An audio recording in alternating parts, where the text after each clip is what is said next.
Heaven is in my heart. Part 3, our story from Genesis to Revelation, chapter 26, the seven seals. In John's vision, the Lamb opens the first seal, and one of the four living creatures says, "Come." The opening of the seals brings judgment upon the earth. These judgments parallel the judgments that lead up to the destruction of Jerusalem in AD 70. A white horse and a rider with a bow and a crown go conquering. This is symbolic of the many wars that were fought. Bishop Walmsley offers a spiritual interpretation. The horse and rider represent Jesus' war over evil and sin. The Lamb opens the second seal, and one of the four living creatures says, "Come." A bright red horse and a rider appear. The rider is given power to take peace from the earth, which signifies bloodshed. The Lamb opens the third seal, and one of the four living creatures says, "Come." A black horse and a rider who has a balance in his hand appear. The balance signifies famine.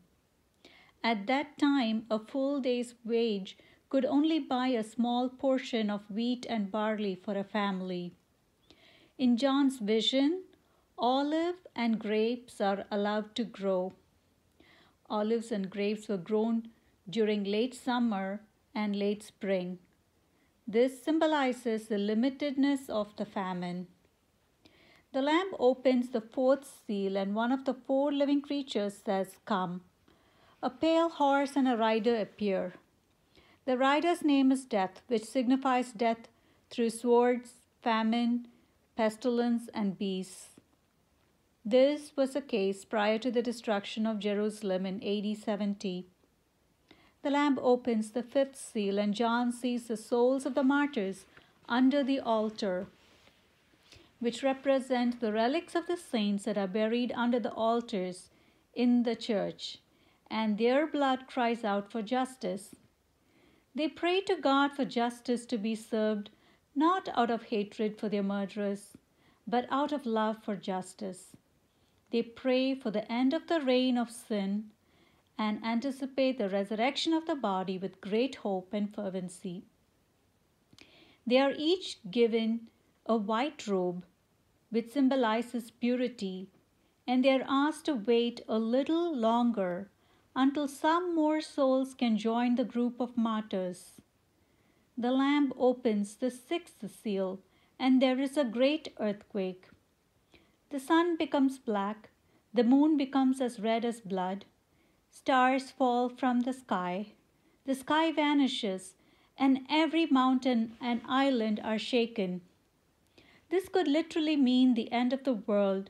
It could be a parallel to what happened prior to the destruction of Jerusalem, or it could represent political and spiritual upheaval. Fear seizes mankind because they are caught in sin, and men of every rank are not spared from divine judgment.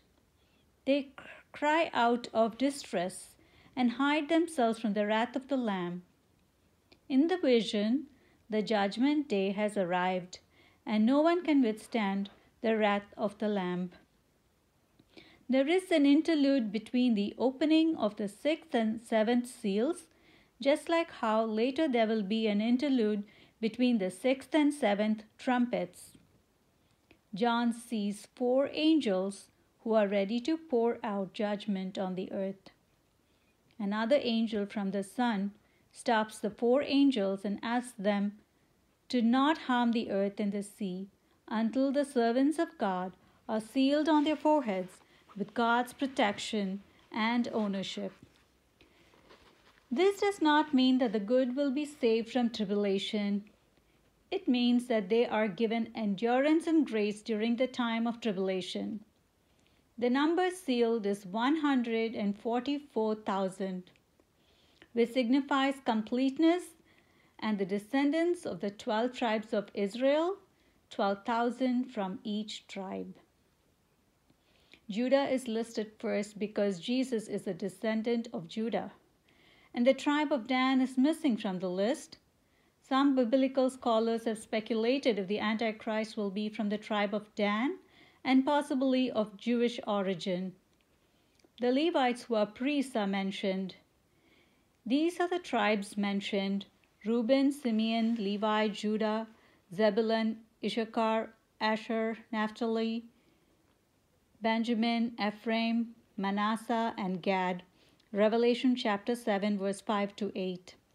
This represents the universal worship of the Lamb by the people from all Jewish and Gentile nations.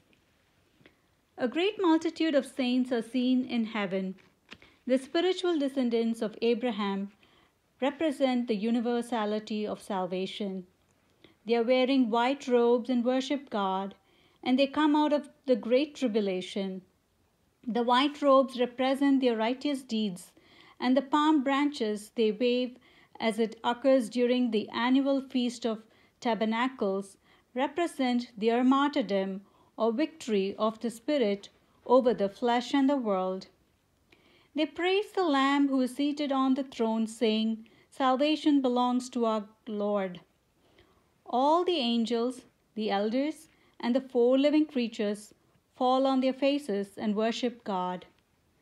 The 7 acclamations, blessing, glory, wisdom, thanksgiving, honor, power, and might, signify the totality of praise due to God from His creation. One of the elders asks John, "Who are these clothed in white robes, and where did they come from?" They are those who came out of the great tribulation due to the opening of the seals, and who through the blood of the Lamb have become righteous and wear the white garments washed in the blood of the Lamb. They worship before the throne of God incessantly, and God shelters them with His presence. In heaven, there is no more hunger, thirst, and heat, and that Jesus, the Lamb, will Himself shepherd them and give them springs of living water and wipe away every tear. These are divine consolations.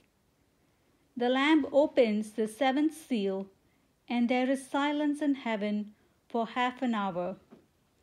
This indicates the silent prayer of the saints and angels in heaven before the judgments of God fall on earth. Final Judgment Day.